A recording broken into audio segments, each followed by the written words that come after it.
Everyone uses words in their own unique way. In this project, I studied whether it is possible to distinguish between writers using the words that they choose. For some authors, this works very well. Here is J K Rowling. Here is Mark Twain. And here is Frederick Douglas. Each author clearly uses different words more frequently than others in their writing. But are these differences enough to be able to accurately distinguish between them? The process in which an unidentified text is assigned to an author is called author attribution. There are many different methods of author attribution, dating back all the way to the mid-19th century.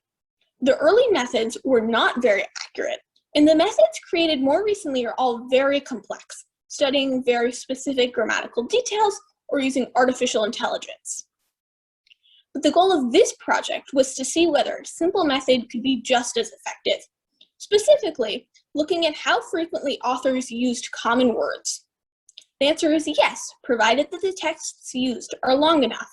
Let me show you an example.